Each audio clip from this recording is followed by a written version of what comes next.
Hello friends, मार्गदर्शन IAS academy Motihari में आप सबका स्वागत है। दोस्तों, करंट अफेयर्स के इस पर्टिकुलर शो के अंतर्गत मैं आज आप लोग के लिए 1 मार्च 2023 से लेकर के 15 मार्च 2023 के मोस्ट वीवीआई करंट अफेयर्स लेकर के मैं आया हूं मार्गदर्शन आईएएस एकेडमी चैनल। आज का एपिसोड नंबर 7वां होगा और लगातार मार्गदर्शन आईएएस एकेडमी के ऊपर करंट अफेयर्स का प्रीवियस में 6 एपिसोड मैं अपलोड कर चुका हूं। तो आज यह 7वां एपिसोड है।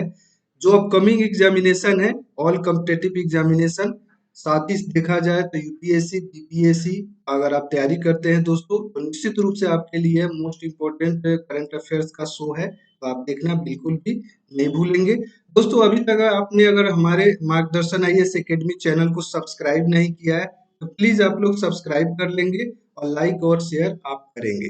चलिए पहला प्रश्न देखते हैं दोस्तों। पहला प्रश्न है, केंद्रीय खेल मंत्री अनुराग ठाकुर ने आईबीए महिला विश्व मुक्केबाजी चैंपियनशिप का उद्घाटन कहाँ किया? तो दोस्तों, उद्घाटन किया गया है नई दिल्ली में। अगला प्रश्न देखते हैं, फीफा वर्ल्ड कप का नया प्रारूप जारी किया गया है। फीफा वर्ल्ड 2026 का आयोजन कहाँ होगा? तो दोस्तों, इसका आयोजन किया जाएगा संयुक्त रूप से कनाडा, मैक्सिको और यूएसए के द्वारा। तो दोस्तों, 2026 का फीफा का यह शेड्यूल है, तो आप जरूर याद रखिएगा। आपके अपकमिंग एग्जामिनेशन के दृष्टिकोण से यह वीवीआई है। अगला प्रश्न देखते हैं, किस कंपनी को हाल ही में आरबीआई की ओर से इंफ्रास्ट्रक्चर फाइनेंस कंपनी का दर्जा मिला है? तो दोस्तों, वह कंपनी है इरेडा। अगला प्रश्न देखते हैं, वर्ल्ड एयर क्वालिटी रिपोर्ट के अनुसार प्रदूषित देशों की लिस्ट में भारत की रैंक क्या है?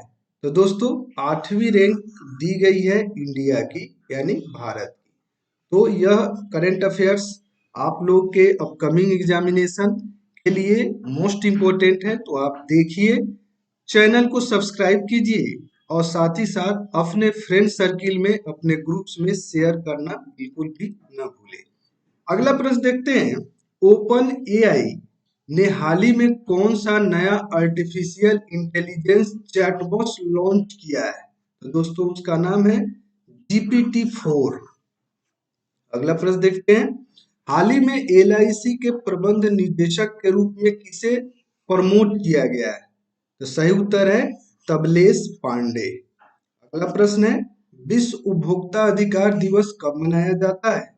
15 मार्च सही उत्तर होगा। अगला प्रश्न है, भारत की semi high speed Vande Bharat express train की पहली महिला लोको पायलट कौन बनी है? तो दोस्तों, उनका नाम है सुरेखा यादव। अगला प्रश्न देखते हैं, केंद्रीय वित्त मंत्री निर्मला सीतारमन ने अगले वित्तीय वर्ष के लिए केंद्र शासित प्रदेश जम्मू कश्मीर के लिए कितने करोड़ रुपए के बजट की घोषणा की है? तो JNK के लिए यूटी बना दिया गया है दोस्तों, जम्मू कश्मीर को। तो इसके लिए जो राशि आवंटित की गई है 1,18,500 करोड़। तो जरूर याद रखेंगे। अगला प्रश्न देखते हैं, फरवरी महीने के लिए men's player of the month का अवार्ड किसने जीता है? तो दोस्तों, हैरी ब्रूक ने यह अवार्ड अपने नाम किया है। अगला प्रश्न देखते हैं, भारतीय सार्वजनिक क्षेत्र के उपक्रम सतलुज जल विद्युत निगम का स्वतंत्र निदेशक किसे नियुक्त किया गया है? तो उनका नाम है शशिकांत जगन्नाथ वानी। अगला प्रश्न देखते हैं, शंघाई सहयोग संगठन एसीओ पर्यटन मंत्रियों की बैठक में भारत के किस शहर में आयोजित किया जाएगा? तो दोस्तों, यह वाराणसी उत्तर प्रदेश के अंतर्गत यह आयोजित किया गया है। तो सही उत्तर होगा वाराणसी। अगला प्रश्न देख लेते हैं, एक्सरसाइज ला पेरोस के तीसरे संस्करण का आयोजन किसके द्वारा किया गया? तो दोस्तों, यह आयोजन किया गया ला पेरेस एक्सरसाइज का तीसरा संस्करण था फ्रांस के द्वारा। तो सही उत्तर है आपका फ्रांस। अगला प्रश्न देखते हैं, भारत ने अनुसंधान के क्षेत्र में सहयोग के लिए किस देश के साथ सहयोग ज्ञापन मेमोरेंडम ऑफ अंडरटेकिंग एमओयू पर हस्ताक्षर किया है? तो सही उत्तर होगा स्वीडन के साथ यह समझौता किया है इंडिया ने, ठीक है ना। अगला प्रश्न देख लेते हैं, G20 फ्लावर फेस्टिवल का आयोजन किस शहर में किया जा रहा है? फ्लावर फेस्टिवल G20 दोस्तों यह आयोजन किया गया है नई दिल्ली में। अगला प्रश्न देख लेते हैं, फरवरी महीने के लिए ICC women's player of the month award जीतने वाली एशले गार्डनर किस देश की खिलाड़ी है? तो जो लोग भी क्रिकेट में इंटरेस्ट रखते होंगे उनके लिए एशले गार्डन कोई अपरिचित नाम नहीं होना चाहिए, या मशहूर खिलाड़ी है, ऑलराउंडर है ऑस्ट्रेलिया की। अगला प्रश्न देख लेते हैं। अगला प्रश्न यह है, सिलिकॉन वैली बैंक की यूके की इकाई को किस बैंक ने खरीदा है? तो दोस्तों बैंक जो कि सिलिकॉन वैली बैंक को खरीदा है उसका नाम है HSBC। नाम याद रखेंगे, HSBC बैंक ने यह समझौता किया है, सिलिकॉन वैली बैंक को खरीद लिया है। अगला most important, 95 Oscar award ceremony में बेस्ट डायरेक्टर का अवार्ड, दोस्तों मैं बताना चाहूंगा जो लोग भी यूपीएससी की तैयारी करते हैं या बीपीएससी के द्वारा आयोजित की जाने वाली एग्जामिनेशन की तैयारी करते हैं या बिहार दारोगा जैसे इम्पोर्टेंट एग्जामिनेशन की तैयारी करते हैं, बिहार एसआई की तैयारी करते हैं, तो निश्चित रूप से यह जो सेशन है यह आपके लिए मोस्ट वीवीआई है, तो आप देखना बिल्कुल भी नहीं भूलेंगे। अगर आपने अभी तक मार्गदर्शन आईएएस एकेडमी चैनल को सब्सक्राइब नहीं किया है दोस्तों, तो आप सब्सक्राइब कर लेना, क्योंकि हमारे चैनल के माध्यम से चाहे वह यूपीएससी हो या बीपीएससी हो या बिहार एसआई, हर एक एग्जामिनेशन के लिए करंट अफेयर्स और डेडिकेटेड वीडियोस आपके लिए समय समय पे लाने का कार्य मार्गदर्शन आईएएस एकेडमी की टीम के द्वारा की जाती है। दोस्तों मोस्ट इंपोर्टेंट प्रश्न है, 95 ऑस्कर अवार्ड सेरेमनी में बेस्ट डायरेक्टर किसको मिला है? उनका नाम है दोस्तों डेनियल क्वान और डेनियल साइनर्ट, तो नाम याद रखेंगे। अगला प्रश्न है, ऑस्कर अवार्ड 2023 में बेस्ट एक्ट्रेस का अवार्ड किस अभिनेत्री ने जीता है? तो दोस्तों उनका नाम है मिशेल यो, नाम है मिशेल यो। अगला प्रश्न है most important, 95 Oscar award ceremony में किस मूवी के सॉन्ग को ओरिजिनल सॉन्ग कैटेगरी का अवार्ड मिला है? तो दोस्तों इस प्रश्न का सही उत्तर हो जाएगा RRR। एस राजामौली की मूवी है और डायरेक्ट उन्हीं के द्वारा किया गया है, और RRR मूवी ने यह बेस्ट ओरिजिनल सॉन्ग का अवार्ड अपने नाम किया है। अगर देखा जाए तो रामच रामच यह मूवी जो है रामचरण की और जूनियर एनटीआर की मूवी है। तो दोस्तों जरूर याद रखिएगा RRR को ओरिजिनल सॉन्ग कैटेगरी में अवार्ड मिला है, जो भारत के लिए बहुत उपलब्धि भरा है। अगला प्रश्न देखते हैं, किसने गुवाहाटी में पहली सुप्रीम ऑडिट इंस्टीट्यूशन 20 की बैठक की अध्यक्षता की है? उनका नाम है गिरीश चंद्र मुर्मू। अगला प्रश्न देखते हैं, प्रधानमंत्री नरेंद्र मोदी ने किस राज्य में विश्व के सबसे लंबे रेलवे प्लेटफॉर्म का उद्घाटन किया है? तो दोस्तों यह उपलब्धि पहले गोरखपुर रेलवे को थी, अब यह उपलब्धि हुबली, हुबली नाम आप याद रखोगे, हुबली के नाम हो गया है दोस्तों, और कर्नाटक आपका सही जवाब हो जाएगा, ठीक है ना। यह कहाँ पे है? तो कर्नाटक। अगला प्रश्न देखते हैं, पंजाब नेशनल बैंक ने किसके साथ ENWR के तहत एक समझौता ज्ञापन पे हस्ताक्षर किया है? उसका नाम है सेंट्रल वेयर हाउसिंग कॉरपोरेशन। सही उत्तर है सेंट्रल वेयर हाउसिंग कॉरपोरेशन। अगला प्रश्न देखते हैं, औड़ा एनर्जी के साथ मिलकर स्टेनलेस स्टील निर्माता कंपनी विराज प्रोफाइल किस राज्य में 100 मेगावाट की सौर परियोजना स्थापित करेगी? तो दोस्तों औड़ा एनर्जी के साथ मिलकर के विराज प्रोफाइल ने महाराष्ट्र में 100 मेगावाट सौर परियोजना स्थापित करने का निर्णय लिया है। तो महाराष्ट्र याद रखना चाहिए आपको लोग को। अगला प्रश्न देख लेते हैं। शेख मोहम्मद बिन अब्दुल रहमान अल थानी किस देश के नए प्रधानमंत्री बने हैं? आप लोग को पता होना चाहिए। कतर के नए प्रधानमंत्री बने हैं, उनका नाम है शेख मोहम्मद बिन अब्दुल रहमान अल थानी। तो दोस्तों अल थानी नाम इनका नाम से भी आप याद कर सकते हो। अगला प्रश्न है, केंद्र सरकार ने बीएसएफ भर्ती में पूर्व अग्निवीरों के लिए कितने प्रतिशत रिजर्वेशन की घोषणा किया है? मोस्ट वीवीआई प्रश्न है। 10% सही उत्तर हो जाएगा। 10% रिजर्वेशन जो बीएसएफ भर्ती में पूर्व जो अग्निवीर हैं उनको रिजर्वेशन दिया जाएगा। अगला प्रश्न है, भारत ने किस देश के साथ सेमीकंडक्टर सप्लाई चेन और इनोवेशन पार्टनरशिप पर एक समझौता ज्ञापन पे हस्ताक्षर किया है? तो दोस्तों भारत सरकार और यूएसए के बीच यह समझौता संपन्न किया गया है, तो सही उत्तर होगा यूएसए।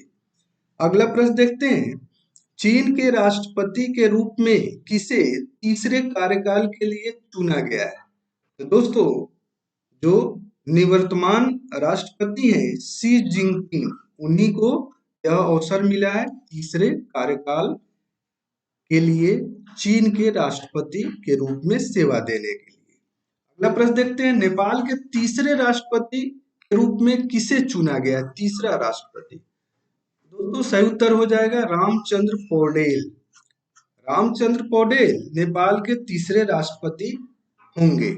अगला प्रश्न देखते हैं, निसार सैटेलाइट मिशन इसरो और किस स्पेस एजेंसी की एक संयुक्त उपक्रम है? तो सही उत्तर हो जाएगा नासा।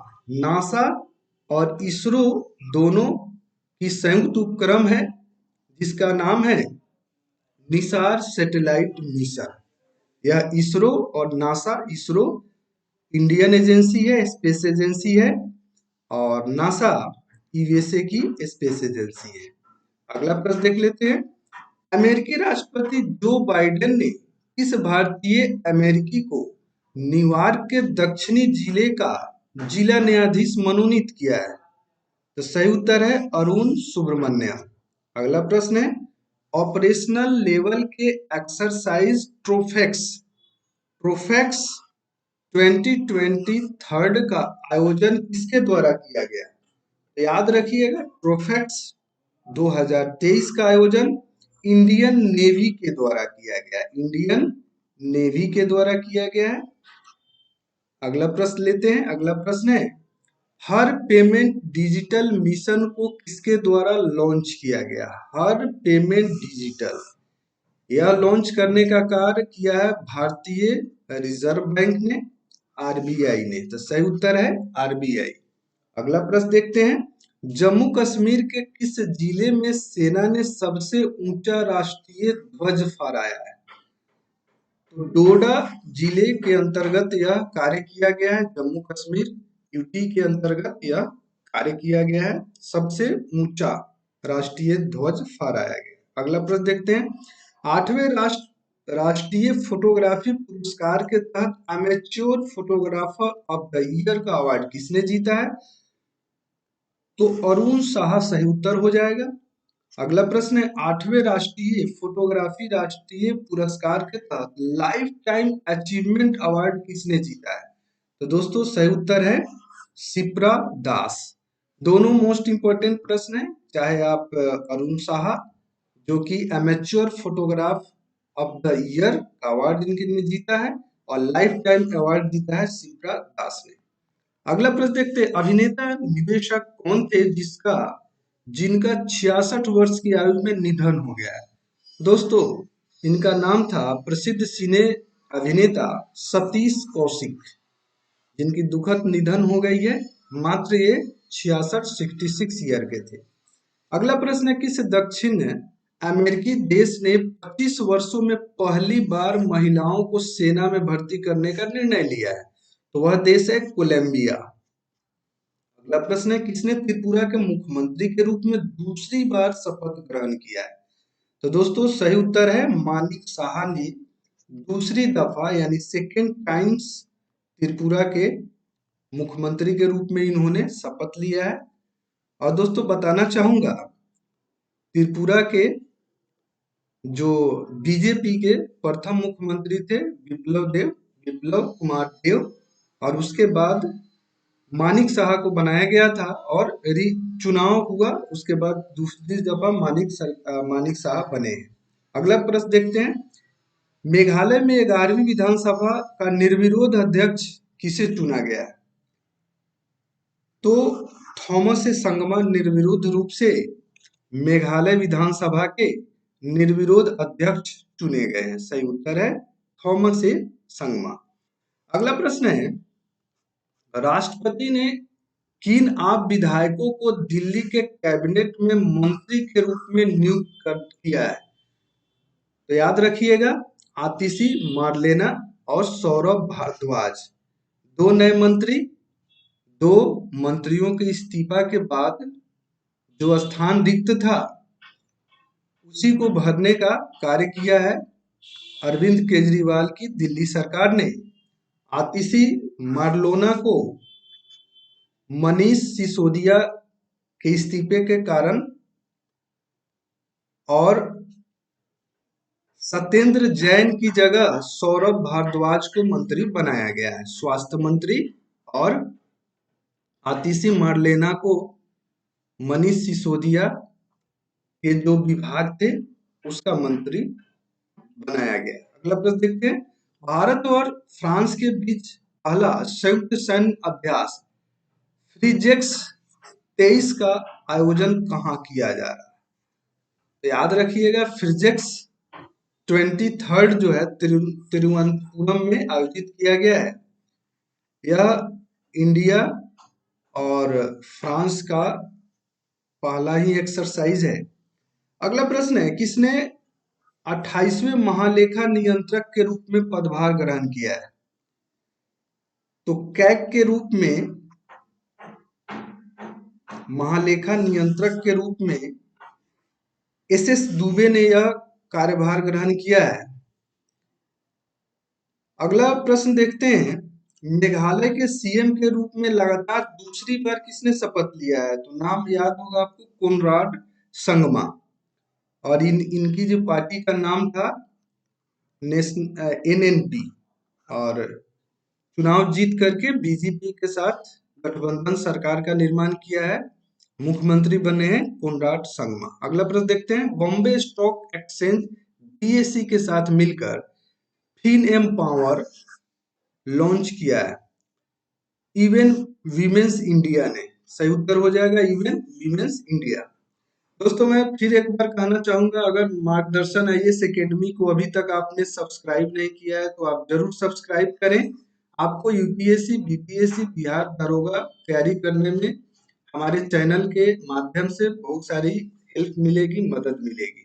चलिए अगला प्रश्न है, नागालैंड के मुख्यमंत्री के रूप में किसने शपथ ली है? सही उत्तर है नेफ्यू रियो। अगला प्रश्न है, 8वें नेशनल फोटोग्राफी में professional photographer of the year का अवार्ड किसने जीता है?